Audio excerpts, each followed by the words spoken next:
What's up, everybody? There is no everybody. I got 13 subscribers, but you can change that. Anyway, I painted another thing, and you can watch me paint the thing the way I painted the thing, and I'm going to show you how I painted the thing. So let's go. Come on. Now, I do unfortunately come to you right now bearing the burden of news that it's true. What I just said is 100% entirely true. I only have 13 subscribers, but you could make that change. You could click the subscribe button right now, and that would make you the 14th subscriber ever at LA3D. Like, there will never be another 14th subscriber. It's only you. And then when you get older and you can sit down and have a conversation with your grandkids and tell them about the time when you were the 14th subscriber to LA3D. So I want you to take the time to think about that while I finish priming and zenithing this model. And I'll come back to check on you as soon as we're done.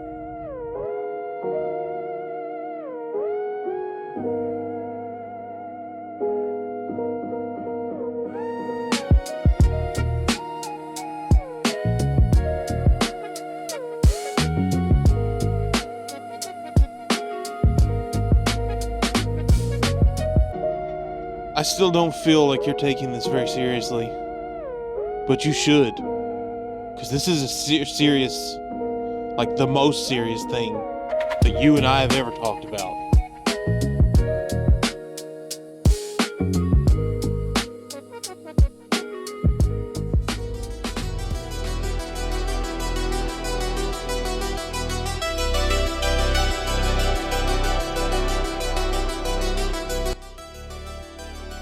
Alright, so we're going to go ahead and get into painting this thing. Going to go in and start on the base with a black brown. It's just a really dark brown. She's standing on a wooden base, just a standard, regular wood on a platform pedestal. I'm going to go ahead and hose that down real good. Switch over to steel. She's got a little helmet that's sitting on the base behind her that the little creature monster man's coming out of, who we're going to paint next with a Oxford blue. It's more of like a bluish purple, more purpley, dark purple, darky purpley, darky purple, purple dark. I like it. Deck gray or deck tan, whatever you have on hand. We're going to go ahead and dry brush over top of that guy. That's going to come back into play later. We're doing it for a reason. I'm not doing it just so I can show off my sick dry brushing techniques.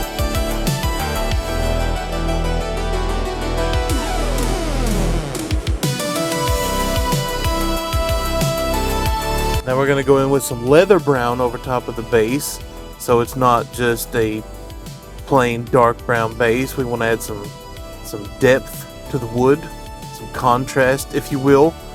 The dark brown fills in obviously the shadows, and then now the leather brown's gonna bring up the highlights in the top part so it looks more like wood, And then we're gonna go ahead and spray all that down with some Agrax Earthshade.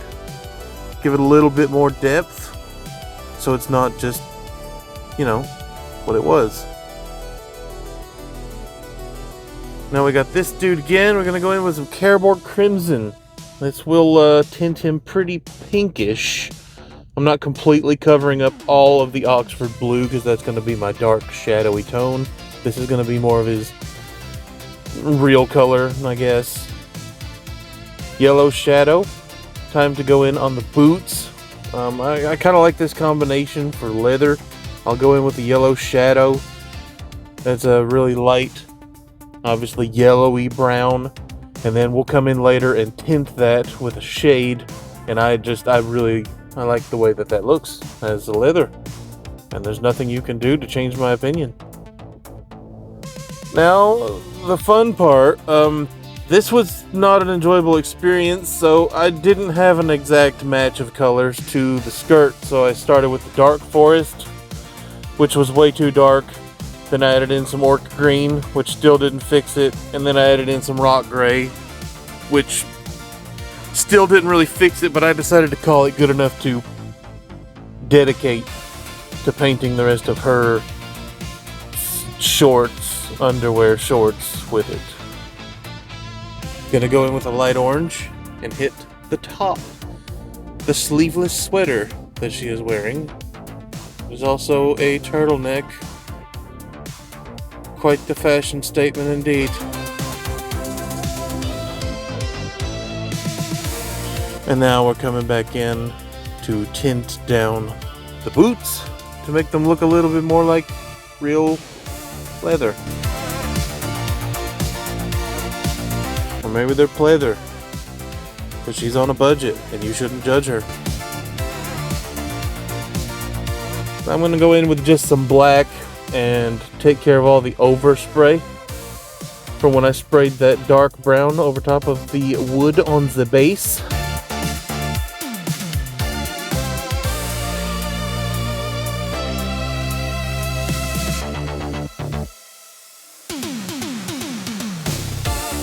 Always make sure you're rimming out there, folks. We don't want to leave no rim untouched. Now we're going to come in and take care of the little teeny tiniest of umbrella logos that is on the front of her base. I'm using Deck Tan for the white. And then just a bright red for the red. Because that's what you do. And I did come in with a second coat over those because painting over black reasons.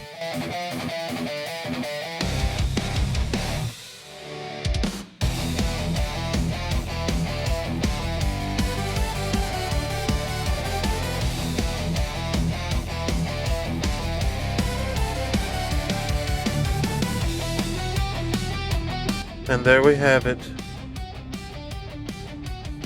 Part of the base is finished, and the legs can now go into place. Those aren't legs, those are boots. Half legs.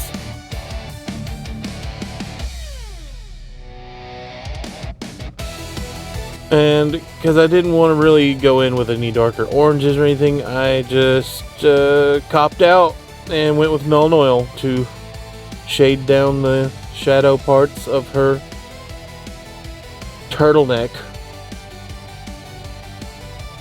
Did a couple passes because it didn't quite get dark enough for me on the first one, and then I took the Null Oil while I had it in the airbrush and went ahead and hit just some of the shadowy areas on her shorts.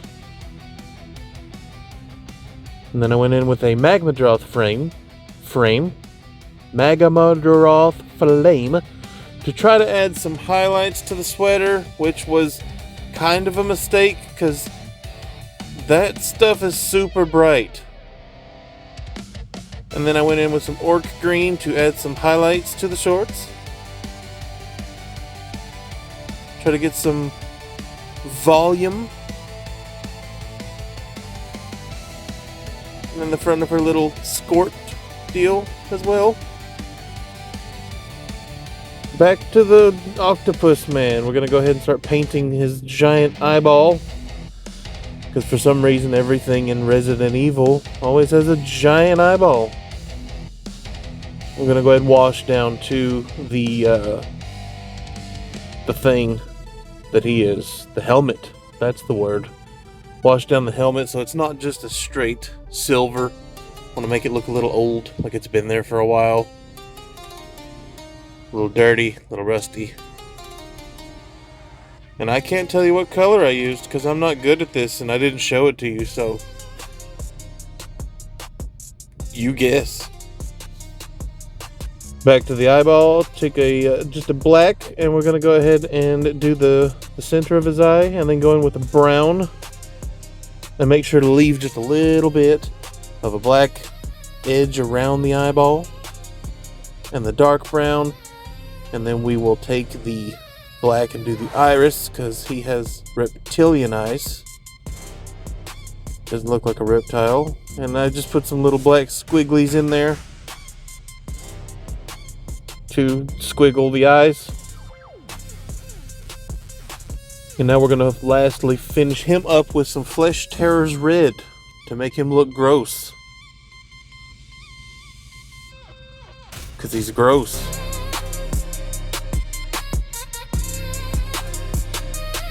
And very badly injured.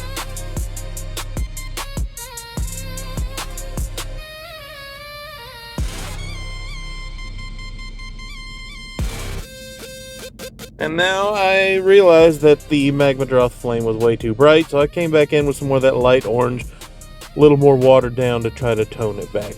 Just a touch. And now we are able to finally put some more things on the base. We put the helmet on, and then we put him in there. But I can't do it with one hand, because I am not an octopus, unlike he is. And there we have it.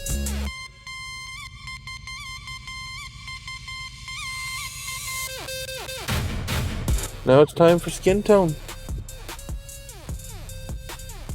Light magenta over top of everything. I like to call it the dad method, because your dad taught me how to do this.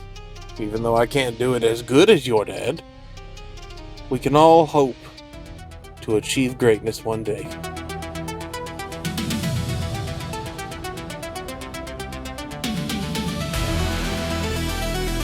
I suppose now is probably as good of a time as any to go ahead and confess that I've been keeping a secret from you. It's true, and it's time for me to admit it. I am not a professional. I honestly just started this hobby a couple months ago because I wanted to give it a try, and I love it. I think it's awesome. And if you don't 3D print and paint models, I think you're really missing out. Obviously, if you're watching this, you're into this kind of a thing. So, you should give it a try. It's awesome. We're going in with a brown rose as a base tone for the flesh.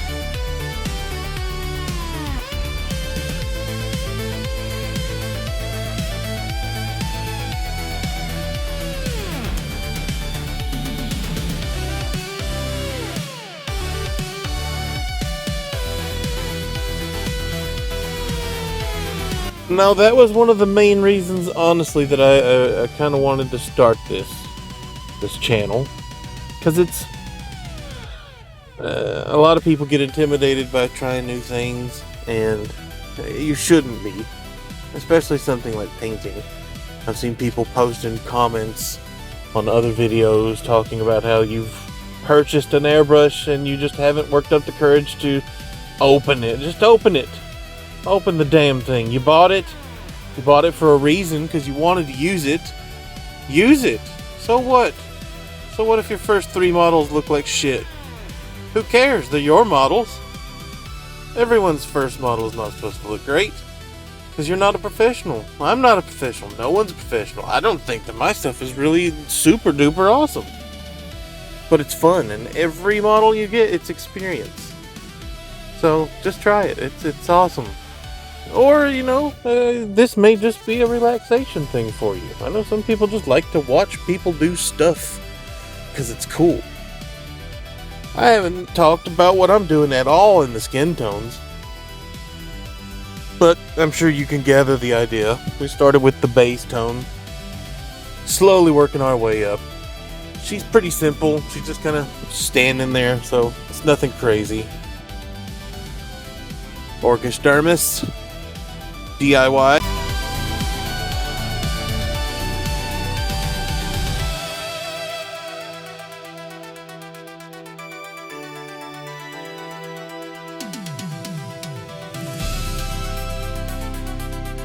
Sprayed into all the bendy bits, because for some reason it makes things look like they are capable of moving.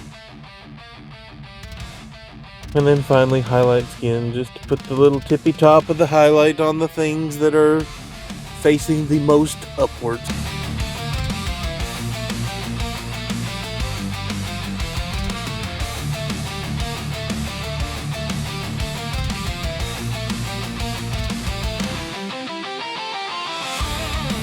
Gonna go in with a vanilla. It's a very, very pale yellow, I would call it. It worked out pretty good for her blonde hair. I liked it. And I was short on time, so I didn't highlight the hair. I did make sure to not do a complete total saturation, so we could have some variance in shadow in here. And this also was an idea that I abandoned, because in the renders, and I'm sure you've seen pictures, and if you have, her dress has these little lines that go all over the place that are darker. And I did the front of her skirt, and I decided to call it good enough, because most people are just going to be looking at the model from the front anyway, and I think it looks pretty good.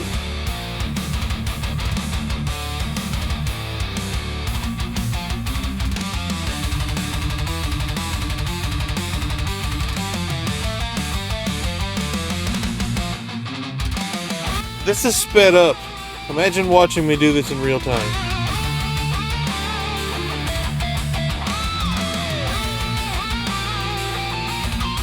So now we got legs and shorts and skirt thing finished. Go ahead and slap those on the boots, thus far completing said leg portion of the model. And we are able to move forward. Deck 10 over the bandages that are around her arms. And then we're going to come in later with some skeleton horde to nasty those up to make them look more like real bandages.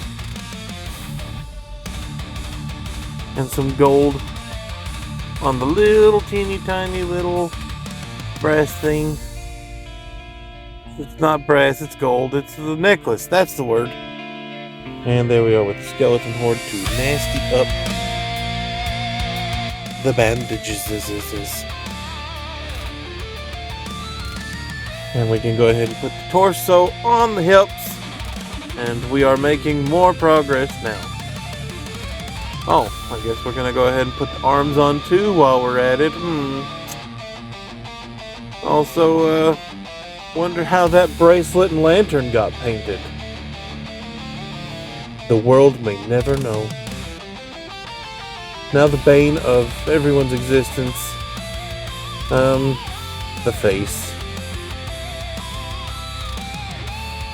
Let's start by using some lighter brown to do the eyebrows, because she is not a real blonde person with blonde eyebrows. And then we take some black to do the eyelashes on the top.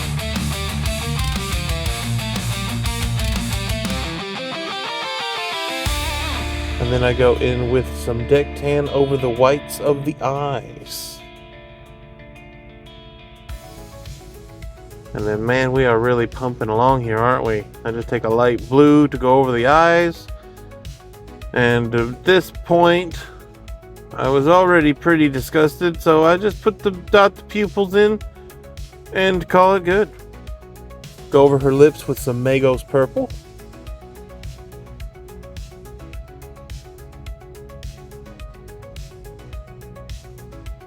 And then we glue the hair in place. Just like all of us do every morning. No one's better than anybody else. And at this point, I'm pretty satisfied with this. It was fun. We had a good time. And I will go ahead and show you what it looks like as a total finished product.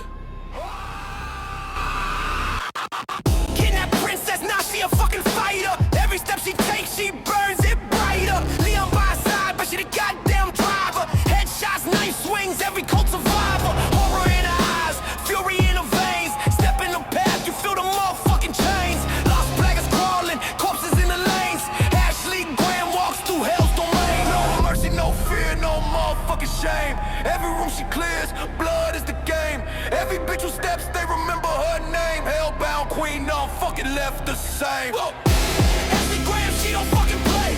Bullets raining down.